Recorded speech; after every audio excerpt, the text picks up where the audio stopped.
আলহামদুলিল্লাহ, অবশেষে যুদ্ধবিরতি হয়েছে এটা আমরা সবাই অলরেডি জেনে গেছি।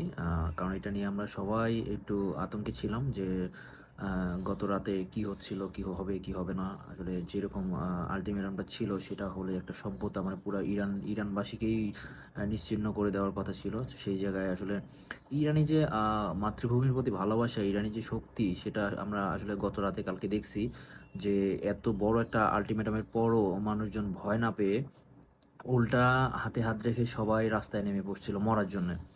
এটা কিভাবে বলা যায় আমি জানি না। বাট মরার জন্য মানুষ রাস্তায় নামছে। যে জানে ওরা যে যেকোনো মুহূর্তে তারা মারা যেতে পারে।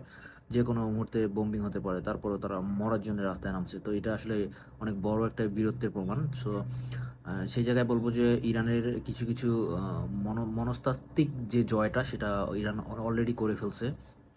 আর কালকে যে যুদ্ধবিরতিতে গেছে সেটা ইরানের শর্তে। ইরান ১০ টা শর্ত দিছে। সেই ১০ টা শর্তের মধ্যে আ কয়েকটা শর্ত বলি যেটা হচ্ছে মেইন শর্তগুলো ছিল। সেটা হচ্ছে যে হরমুজ প্রণালী আ আ ইরানের দায়িত্বেই থাকবে। ইরানই কন্ট্রোল করবে। তারপর হচ্ছে আর কোনো আ মানে যেকোনো মুহূর্তে অ্যাটাক করার যে এই যে কি বলে? আমেরিকা তাদের ইচ্ছামত যেকোনো মুহূর্তে অ্যাটাক করে সেটার একটা পার্মানেন্ট চুক্তিতে যাবে যাতে তারা কোনোভাবে অ্যাটাক না করে আর ভবিষ্যতে। আ তারপর হচ্ছে তাদের যে ইউরেনিয়াম সেটা হচ্ছে তাদের কাছে যেটা আছে মজুদ আছে সেটা নিয়ে একটা চুক্তি হবে যাতে সেটা নিয়ে আর কোনো কাড়াকাড়ি বা যুদ্ধ মারামারি না হয়।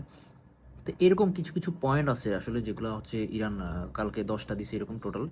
তো সেই জায়গা থেকে ট্রাম্প এগুলো দেখছে এবং হচ্ছে পাকিস্তানের মাধ্যমে হচ্ছে যুদ্ধবিরতিতে আসলে বসা হইছে। এখন এই ১৪ দিনের যে যুদ্ধবিরতি এটা ছিল হচ্ছে ৪৫ দিনের জন্যে যে ট্রাম্প চাচ্ছিল যে ৪৫ দিনের একটা যুদ্ধবিরতি হবে। কিন্তু না, সেটা আসলে ৪৫ দিন থেকে ১৪ দিনে রাজি হইছে ইরান। এবং এই ১৪ দিনেই দেখা যাবে যে এটা নিয়ে বসবে এবং এটা নিয়ে হচ্ছে আলোচনা করবে। কিন্তু আমার এখানে পার্সোনাল একটা মতামত হচ্ছে কি যে আমরা এখনো অনেকে মনে করতেছি যে আ মানে ৪৫ দিনের যখন কথাটা শুনছিলাম তখন অনেকেই মনে করতেছিলাম যে হয়তোবা যুক্তরাষ্ট্র আরো প্রিপারেট হচ্ছে বা প্রিপারেশন নিচ্ছে অ্যাটাক করার জন্যে। কিন্তু আমার কেন জানি মনে হয় যে না, এরকম কিছুই হবে না। আ আল্লাহ না করুক, আ আ গেস করে বলতেছি যে এরকম কিছুই হবে না। কারণ হচ্ছে আ ইরান ইরানের সাথে আমেরিকার যুদ্ধ জড়ার পর আসলে সবাই বুঝতেছি যে কি হচ্ছে, কি হচ্ছে না। আমেরিকার জন্য এটা কত বড় একটা শিক্ষা ছিল। বা ইরান কি করলো, কি করলো না এগুলো আমরা সবাই জানি।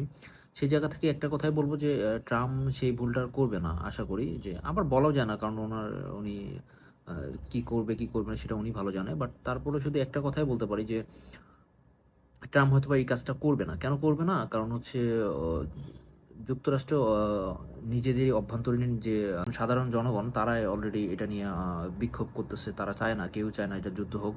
সো সবকিছু মিলেই একটু চাপের মধ্যে ছিল এই যুদ্ধ নিয়ে। যে কারণে আমার মনে হয় না যে পরবর্তীতে এটা নিয়ে কোনো অ্যাটাক হবে।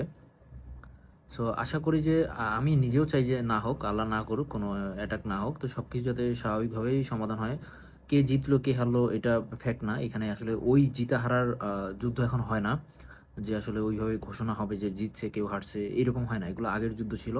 এখন আসলে জিতা হারার প্রশ্ন নয়। এখানে যুদ্ধ থামাটা হচ্ছে মেইন বিষয়। পুরো ওয়ার্ল্ড এটার ভুক্তভোগী। সো আমরা সবাই চাই জিতে হারার দিকে না থেকে যে যুদ্ধটা বিরতি হোক এবং সবাই সুন্দরভাবে নিজের দেশ নিয়ে সবাই ভালো থাকুক। ইরান ইরানের মতো, আমেরিকা আমেরিকার মতো। অ্যা এটা হলে সবার জন্য ভালো হয়। আমাদের জন্য ভালো হয়। আমরাও এটাই দোয়া করি। বাট এটাতে আলহামদুলিল্লাহ আবারও জানাই যে যুদ্ধবিরতি শেষ পর্যন্ত আসছে।